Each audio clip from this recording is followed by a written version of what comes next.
Igisa natin yung liig. Wow, ang dami-daming liig ng manok. Ayan.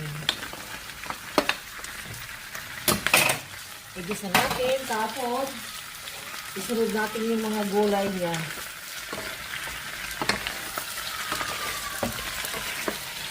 Sigurado, ang dami-dami nito. Nagtatawag ako ng mga kakain nito.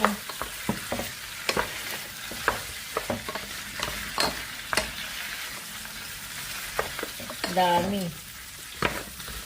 Sabagay, hanggang bukas, masarap. Ayan, takpan natin. Takpan natin.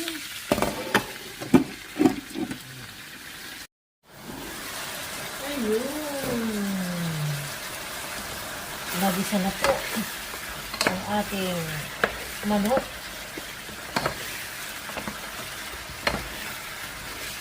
So, ilalagay na rin natin yung carrots kasi mas matigas yung carrots. Ayan. Hanggang kumulo, lagyan na lang natin ng water para malambot na. Ayan.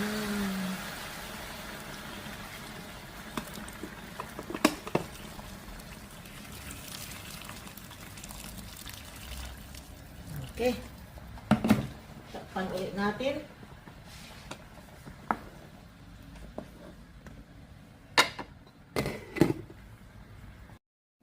Ayun, malambot na yung ating chicken.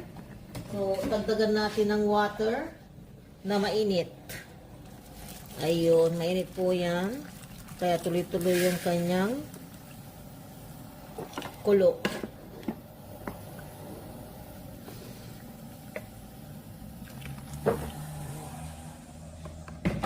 Ilagay na natin yung supas. Ayan o, kumukulo na.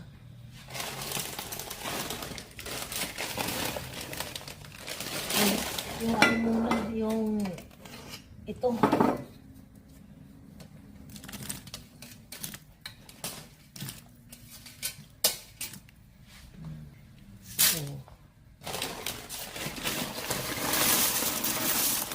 Ang dami ha. Wala. Panalo. Panalo. Ayan. Mamaya na natin lagyan ng mga pampalasa pag malambot na yung ating sopas. Okay? Pag kumulo na. Eto na. Lagyan natin ng pampasarap, pampalasa. Pero lagyan natin ng konting water kasi kulang na. Ayan. Malapot na. Ayan. Sinadya ko yan na hindi ko para matansya yung water. So, ayan po. Wow, sabaw na sabaw. So, ilagay na natin yung cauliflower tsaka cabbage. Tamang-tama. So, ayan na po. Tapos, lagyan natin ng paminta. Tapos, yung marak off. Ayan. Ito yung powder na nor. Powder nor.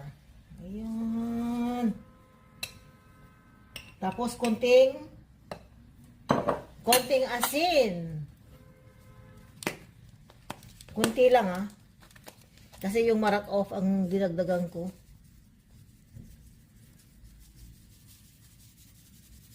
Ayan. Okay na po. Hintayin natin kumulo. Tapos okay na yung ating supas. Ito na, lagyan natin ng syempre gatas. Pag kumulo yan, okay na.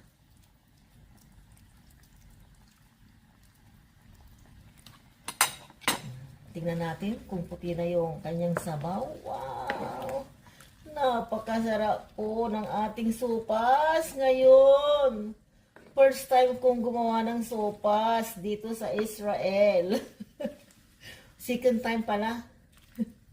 Second time. Ayan, lagyan pa natin ng konti. Para yummy, yummy. Ayan.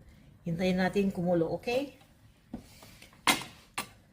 Takpan natin. Ayan, makakain na tayo pagkatapos kumulo. Ayan, kumulo na. Nakailang kulo na po. So, okay na yung ating sopas. Wow!